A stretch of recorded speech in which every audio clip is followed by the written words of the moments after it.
gentlemen. Yes or no? The return, guys, do you know the difference between a deportation order and a withholding order? Do you know the difference?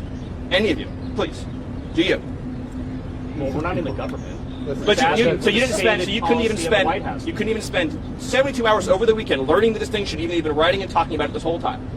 Stephen, we're not going anywhere. On the gold cards. Just raise your hand. Does any of you know the difference between a deportation order and a withholding order? My question is, how do you know that he's a member of MS-13? The White House has repeatedly said according to intelligence. According to our government and his government. In other words, his government has confirmed based on their own intelligence that he's a member of MS-13. First of all, do you dispute that he's an illegal alien? What's that? Do you dispute that he's an illegal alien? No. Okay. And do you dispute that as an illegal alien, you have the right to deport him? He went through the legal process. So I want to be very... what I'm getting from this conversation, which is educational for me, is that not one person in the media knows the difference between a deportation order and a withholding order. Is that a fair statement? You're learning about this all for the first time right now? I guess so. Okay. So a deportation order means the judge has said he must be deported from the country. He has no right to remain here any longer. He must be removed from the country. So his only options are to be deported to his home country or another country. That's it. There's no other option. He doesn't get to stay here. He doesn't get to live here. He has no future here. He has no right to be here. He's an illegal alien. So when you keep saying return, because you've been spun up by the open borders advocates, you all seem to be operating under the illusion that he would be able to come to the United States and just continue to live here illegally. That's not an option available to him. His only choices in life are to live in El Salvador or to live in another country. That's it. There's no other option, legally or otherwise, because he came to our country illegally. Do you understand that? Stephen, can I ask, as a matter of policy, does the administration believe that immigration judges, because they're under DOJ, that their orders can be overruled by what the administration wants? Is that a general matter of policy? Well, actually, so specifically, the Attorney General has authority to overrule the immigration courts, and that's actually by statute, yes. Other questions? Steve, on the gold card, the President and Secretary Letnick suggested they're lining up applicants already. How many people do you expect to be tagged to this program when the President announces it this week, if he actually announces it this week? I'll let Secretary Letnick provide that update, but I appreciate that. The White House administration is going to report Much more than that. Much more. Stephen, also of the 10 alleged gang members that Secretary Rubio said were sent to El Salvador over the weekend, what sort of due process did they get as mandated by the Supreme Court? Well, you're talking about the alien enemies? Yes, the alien. So first of all, a number of those are MS-13. So again, those are just standard removals of El Salvadorians to El Salvador. And without, what evidence did you provide that they were MS-13? Okay, so we seem to be confused about this. The illegal aliens from El Salvador, again, get deported to El Salvador. Do you all appreciate that like tens of thousands of El Salvadorians have been deported to El Salvador? You seem to be under the impression that El Salvadorians living in our country illegally just get to stay here. They don't. They get arrested and deported.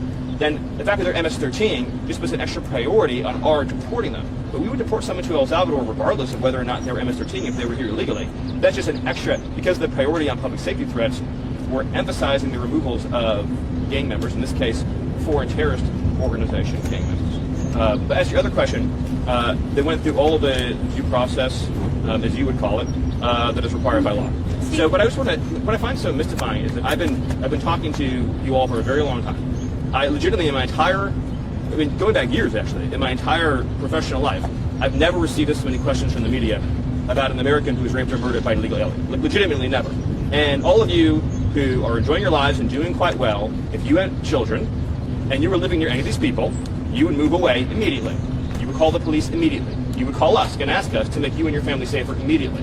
And you thank your lucky stars every night that you have enough means and enough money not to live in communities where, say, illegal alien pedophiles offend and reoffend and keep reoffending and keep reoffending. The expression there, but for the grace of God, go I.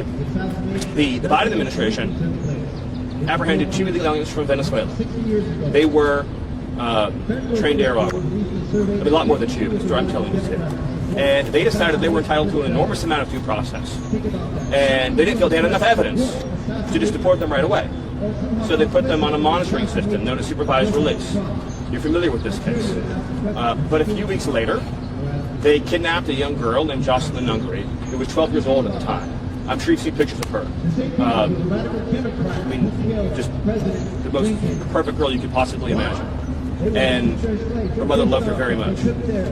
She was tied up, savagely beaten, stripped naked, tortured to death, murdered. Her body was dumped into the lake. So she didn't get any due process, but I'll tell you who did are the two illegal aliens from Venezuela who stole her forever. And there's stories like that all over the country. We just arrested a pedophile illegal alien who's being shielded by Sanctuary City, who's been charged in 20 sex crimes against children. None of you, any of you have had the chance to spend time with victims' families whose children have been raped or whose wives have been raped, murdered.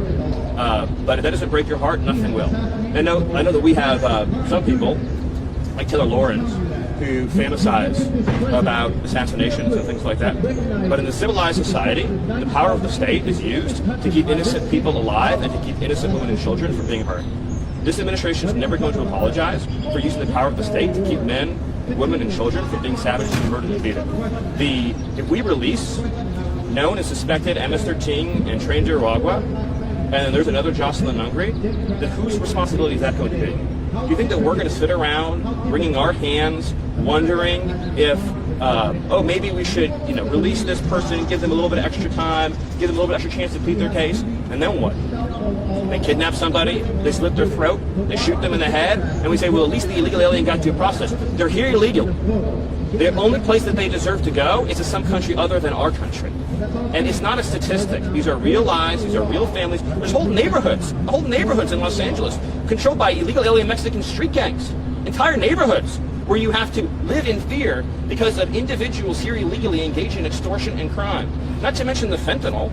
You have cartels that have functional control over the entire northern territory in Mexico who are pumping fentanyl, lacing our drugs with this chemical. Children are ending up dead. They're going out to a weekend party. They think they're taking something safe, and they get a heart attack and they die by the thousands. So we're not going to apologize for doing something about that. And I just wish we lived in a country where the media gave 1/10 a damn as much about Americans who were murdered and brutalized and savagely killed, beaten to death, as they did about whether illegal aliens that we all agree are illegal aliens should get 1 million days in court and 1 million trials and 1 million this and 1 million that. There's 15 million illegal aliens that violate the country. If every one of them got the trial that you're asking for, it would take us centuries to remove them. Centuries. We'd be talking about this in 300-400 years. Their great-great-great-grandchildren would be the ones representing them in court. That's how long it would take. Illegal aliens who come to our country have to be removed, and they have to be removed quickly, and that is an essential component of having something that we like to call a country. Stephen, on the matter of visa restrictions, the president on his first day, the president on his first day in office signed an executive order calling on his administration, the Department of Homeland Security, State Department, DNI, to come up with a list of countries that did meet the United States' vetting standards and to potentially put full or partial visa restrictions on those countries. I just want to know what is the status of that report that was due to the administration last month? Do you have a list yet of countries? So the State Department has done the work that you're describing. It's currently going through the standard review process. I don't have an update beyond that, but I mean you're correct in your statement that this was a product that was called for at the beginning of the administration, and it's being worked on, and hope to have a further update for you soon. Last question. If I may, President Trump continues to say that one of the best arguments for sending undocumented criminals to El Salvador is cost. When he comes to this White House considering sending U.S. citizens to El Salvador because of being criminals, is that the same argument, cost? So the El Salvadorian deportation program is for illegal aliens, but I would also say that on the cost point, what we're referring to is the fact that long-term incarceration in the United States probably costs like 100x what it costs to send somebody to El Salvador. So that's in other words, if an illegal alien commits a crime in this country and then has to go into our judicial and penal system, I don't know the exact numbers, and I'm assuming it's probably like 100x cost. But I'll just close by saying the amount of lives that we've saved since we showed up by shutting down the border, since President Trump issued his executive orders and began deporting criminals, is already in the thousands. And by the way, we've been out looking for the 500,000 children that might have trafficked in this country. The stories we've already uncovered of sex trafficking and labor trafficking and child abuse is beyond imagination.